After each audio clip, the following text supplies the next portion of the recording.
ready. I was going to tell you guys some apps that you might want to load on your iPad from self-serve. I would recommend loading the Google Meet app if you haven't already, Google Calendar, and Gmail for your school email, and Hangouts. Thank you, Ms. Bowles. I think that's about it. Google Classroom. Go ahead and load the Google Classroom app. Google Docs, Google Slides, anything that says, Google on it. Google Sheets, maybe, I don't know. But you could go ahead and load those apps so that they're ready, and you can get all of those from self-serve, which is the one with the 4 colors around it. So you'll do that, okay? So I'm looking at my iPad in the morning. I'm going to go to Google Meet. This one tells me that I should already be heading for Crossroads Academy, and I'm going to join that one.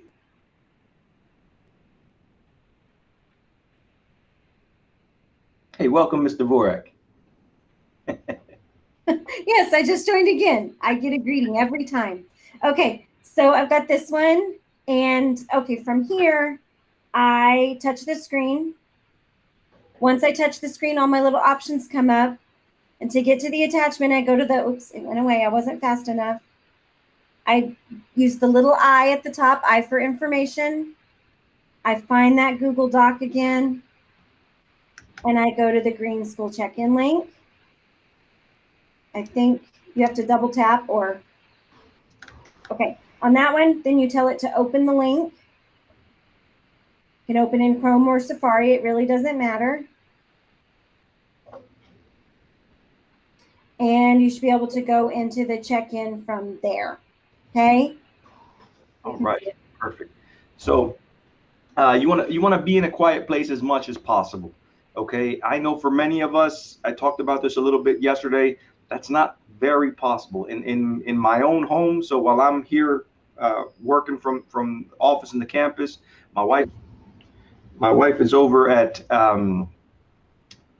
Dalton. She's in a classroom over there doing some student teaching all day, and we have 2 freshmen, 1 8th grader, 1 6th grader, and a tiny little baby, 2-year-old, right? Who are all in the house. So there's probably not a lot of quiet spaces right now. We've worked with them, we've been practicing this, but if y'all's homes are anything like my home, there's quiet places are probably few and far between throughout the day. And so find the quietest place possible. Try to find some quiet times in order to get through here. All right. Check your surroundings. When you do log on with the camera on, you want to make sure you don't have the poster of something profane in the background or anything like that. So you want to kind of be thinking about what's going on around the house. Be prepared. Those are some real basic things. Make sure the night before you're plugged in, your laptop is always charged up and you're ready to work that way, right?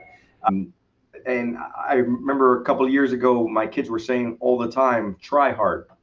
They were calling other kids, oh, that's a try hard, or he's a try hard, or she's a try hard.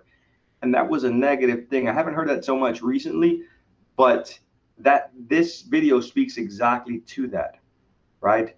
Hey, Ms. Chavela, that is awesome. I love that question. How does one change from growth, from a fixed to a growth mindset? We'll work with that. So in your mentor groups, we'll talk about that idea of change. That's something we're going to be growing on consistently. One of the strongest ways to do that is to be accepting and understanding the failure and challenges as something that are necessary in life versus something that we need to avoid or something that makes you look bad, right? So again, that idea of try hard. If you're out there and you're really busting tail, it can be very difficult. Mr. Anthony, you got a student there that'd like to share? There you go. Okay. I just wanted to put my input there and say that I really hope that this program paves the way for my future and that opens many doors for me so I can complete what I got to do and do what I got to do for the future in order to provide for my little family and stuff like that. So I really hope this paves the way for me. All right. Well, I appreciate you sharing. That's awesome. Thank you for being a brave soul there and chiming in. And so my second point comes right to that. Okay. Crossroads is special in that we all here, every one of you students who is enrolled, and as you have met your teachers, you'll learn that they very much have been have walked in some similar shoes in different times in their life.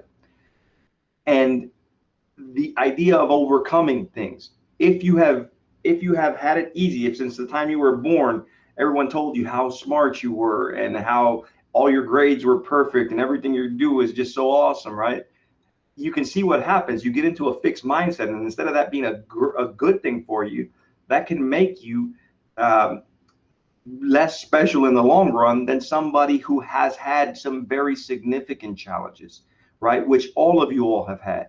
And so when we get to the finish line here, when our Crossroads students get to the finish line, grab that diploma, yes, they may be on the same stage as a UHS kid or thousands of other kids across the state and across the nation, but you all are legitimately, and I don't say this to build you all up, but you all are legitimately at a stronger point than most other graduates because you have overcome, because of all the things you have been through to get there, right? Because that road was not easy, and you persevered and still made it. That's the kind of employee I look to hire when I'm hiring a teacher. That's the kind of folks that major companies look to hire.